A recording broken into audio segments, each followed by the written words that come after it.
Hello, ladies and gentlemen, and gentle memes. This is a special collab with yours truly and Strongwill. Strongwill and I were talking the other day about the role of Tankcelot, or Tank Lancelot, in the meta, especially over there in Southeast Asia, and why he has been making such a huge success in the pro scene. So without further ado, here's a small screenshot of the video structure for at least my part, okay? So you know exactly if you're scrolling, where you're at. Let's get started with, what exactly is a Tank Lancelot? Or a Tankcelot? Well, put simply, it's a tanky build on Lancelot that, in theory, helps him survive longer in extended turtle/lord pits enough to safely retrieve the objectives. Does that mean that you can stop watching the video and say, haha, GG, I learned nothing? No. Well, I mean, I can't control you, so if you feel like doing that, go ahead. But. I will say, if you stay, Strongwill might give you a free cookie? Not sure, you'll have to ask him about that one. Normally I would say, let's address the pros and cons of going Tankcelot, but as you know, Tankcelot isn't a hero. We have Lancelot, an assassin with a loaded assassin kit. Lance was introduced all the way back in Season 7, so he's been around for a while. And aside from the reworks and the spotlight he had on release, recently in MPL or some of the M series, he's known to be one of those higher mechanic needed to be played heroes. However, just as we have seen from other assassins like Karina that came and went from the meta, or Ling and Hayabusa and Fanny currently, it poses the question, why can he go tanky and these other assassins can't? And if so, is there a standard tanky jungle build for him? Or why do some teams fail with it so bad? Well, that's because Mobile Legends has evolved past the point of saying, take X hero with X build and GG.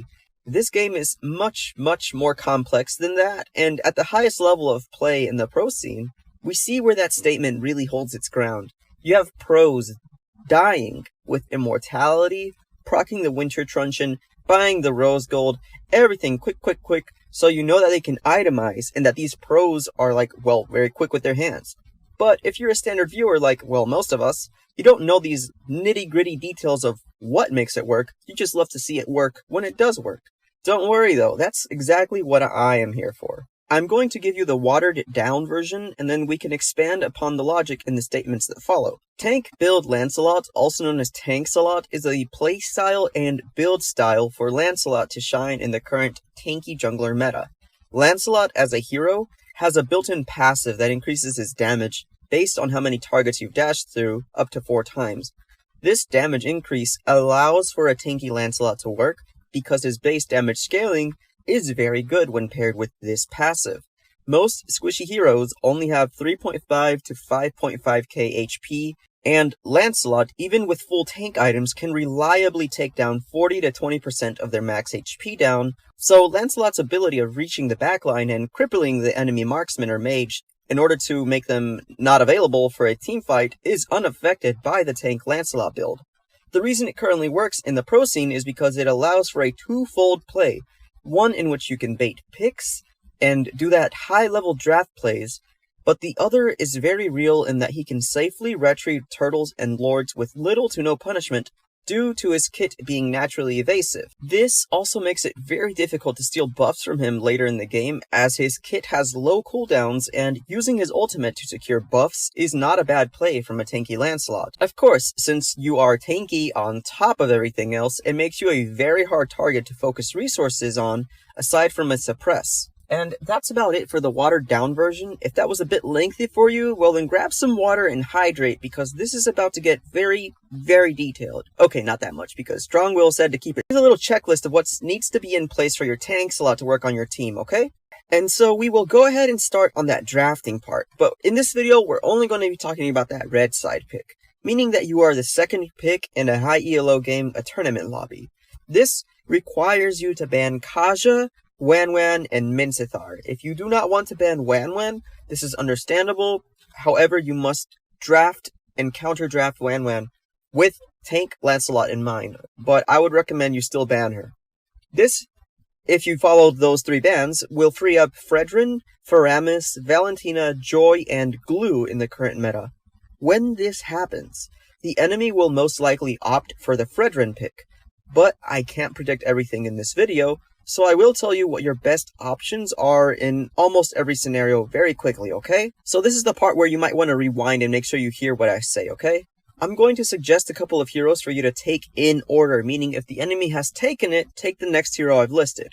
For your first pick, red side team, meaning your team went second. For your first pick, I want you to take Valentina, Faramis, Fredrin, or Joy as your first pick, and for your second pick, take either Melissa or Moskov. Then, depending on what the enemy has taken, for their other two picks, choose wisely. Take either Kufra, Estes, Atlas, Lapu-Lapu, or Yuzong. The choice here has to be based on if you plan to take an Ube strat, or if you want to avoid a Kufra pick from the enemies, or if you want a setter tank such as Atlas as third pick. Since if you third pick a setter tank, this will secure a Diggy ban from your side minimum, meaning it's going to be safe and it's going to put a lot of zoning pressure on the enemies. The reason why this is important is because it allows you to switch up a possible mage pick or strengthen your mage pick if you did manage to get that Valentina or that Faramis. It also allows you the opportunity to start banning potential enemy remaining picks such as artillery mages or heroes that just counter your team in general. In the ban phase, you should choose from the remaining meta picks, such as Joy, Glue, Diggy, Estes, Kufra, Lapu, Yuzong, Cho, etc., etc. Those are options, okay? Just make sure you're either counter-banning potential counters or potential remaining picks from their side. Keep in mind that a Fredrin flex to XP lane is very possible if your XP lane allows it, or if your mage pick can be picked off by an assassin, such as Ling or Hayabusa. You also have to keep in mind the type of marksman that Melissa or Moskov are.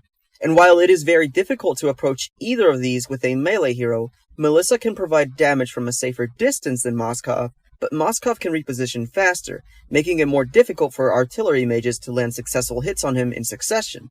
The reason this matters is because your mage pick, if it isn't Valentina or Faramis already, has to synergize with the marksman and the roamer pick.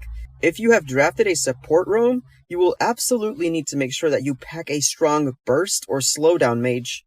And the long range zoning is absolutely necessary here, since the support roam will protect you from most backline dives. Options here are Farsa, Eve, Kagura, Xavier, Kadita, apart from the Valentina and the Faramis.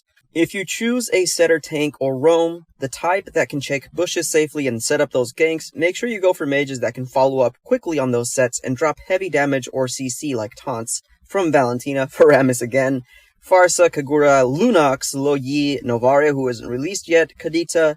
Again, just to make sure, there are also mages you can draft here that are just hard to gank or hold their own ground for a possible assassin pick, such as Kadita, Lilia, Lunox, Kagura, and Alice. So Zero, why are you suggesting mage picks if I hypothetically already have Valentina?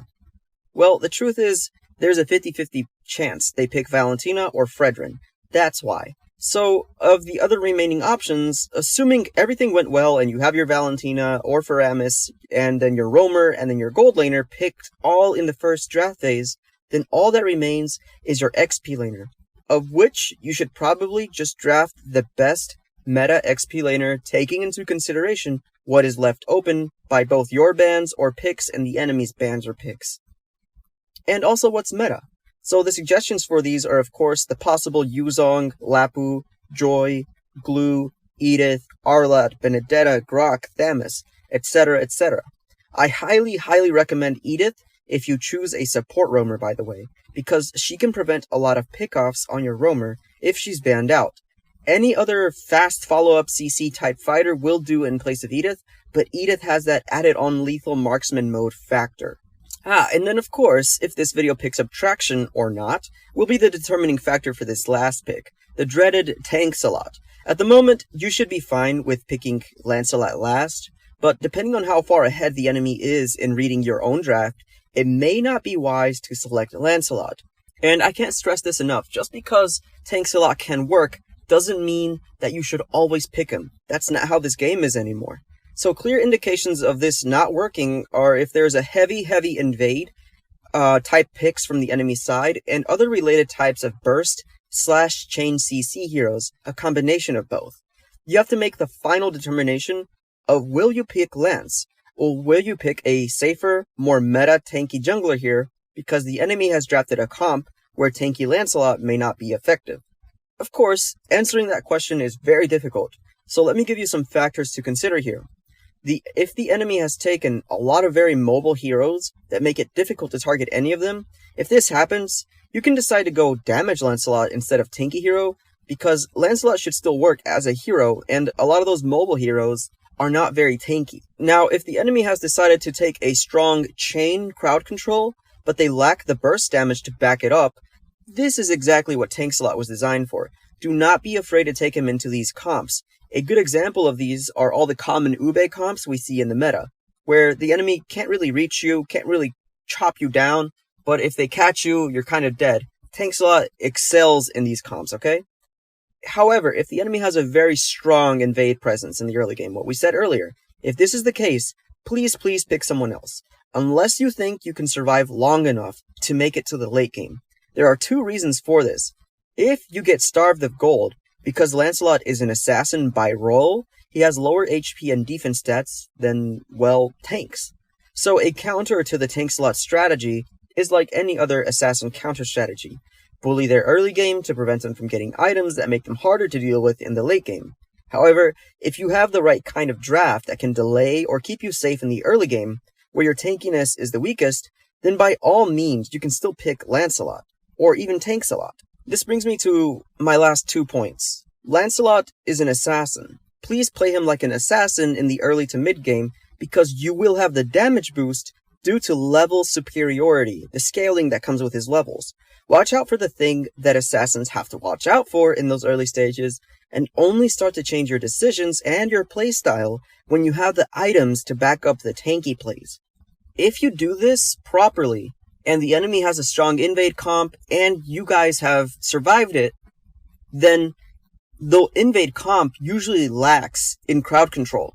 It usually lacks in all those things that Tankcelot will then excel at, and your team and your draft should excel at. So if you can manage to do this properly, the drafting properly for a Tankcelot, despite the face of his biggest counter, which is those strong invades, you might just have a very, very difficult Tankcelot to deal with, or a Lancelot to deal with. Depends on the enemy comp. With all that being said, it does indeed bring us to the last crucial part, those items. A big mistake on the pro scene that I have seen on Lancelot is that they start to build those damage type tank items like Thunderbolt, but aside from the slow as utility and a little bit of that true damage, you can't forget that the whole point of a tank Lancelot is to survive. So get some tips from your roamer if you don't know much about the tank items on what to counter build for the enemies, and use those items first. The biggest factor will always be the amount of damage you are able to sustain when unable to cast skills. And that is the logic of the items that you should build for Lancelot. Hopefully this was a good learning experience for you guys. Again, the name is ZeroML. I'll leave you in the hands of our host, Strongwill, and he will explain to you in more detail what items to take and why you should take them. If you are interested in seeing a more complex draft scenario, also known as the blue side version of this, let us know in the comments. Tankcelot has a good ability to secure objectives. However, the only problem is that he is squishy, which makes him vulnerable and prevents him from contesting objectives effectively. The solution to this is to build him tanky, but there is a trade-off as his damage output will be lower. Therefore, we need to play him differently by focusing on securing objectives and putting lane pressure through split pushing and dividing the enemy team. However, the problem arises when players still have the same assassin mindset and builds him with subpar armor that has some damage. These armors do not provide good defense and violate the main purpose of building him tanky. If you neglect the main purpose and still have the wrong mindset, Tankcelot becomes useless and not fulfilling his intended role. This situation is tragic because now Tankcelot is not tanky but squishy, and also has low damage output due to the subpar items. You might want to rewatch that death, he was too squishy.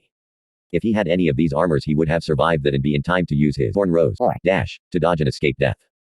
There's also a Kagura which has high magic damage.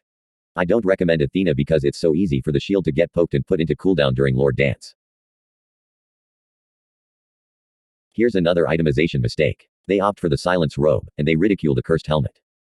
They actually have about the same magic resistance and Cursed Helmet has unique stats. Sure, HP items improves the damage of Molten Essence, but it will still be way lower than the Cursed Helmet even with Guardian Helmet.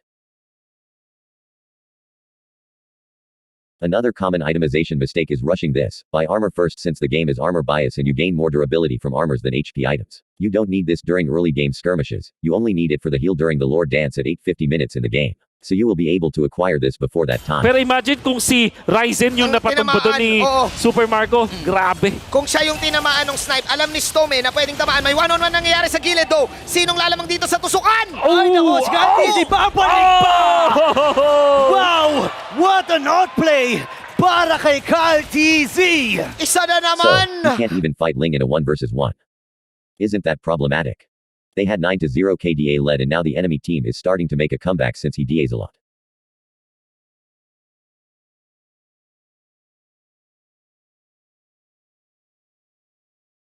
These are the items you can spend your gold with. They are cost efficient and they provide good physical defense.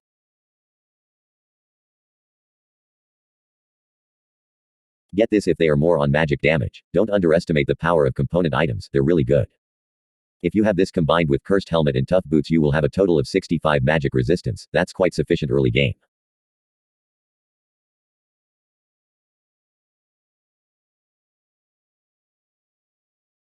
I mean just look at his death counts and how easy it is for them to kill him. He's not Tankcelot here, he is squishy lot. If you build the really solid physical defense and magic resistance, it might be possible to squeeze in this S tier item. You should be able to tell based on KDA if you can get away with this or not. Labanan na lang si Super Marco! Super Marco makapag-dash out! Bullet shower pero sinipa si Super Marco sa mukha! Ayun na nga, medyo makunat dito ang kupunan ng Bren! Kaya lalaban pa rin kami!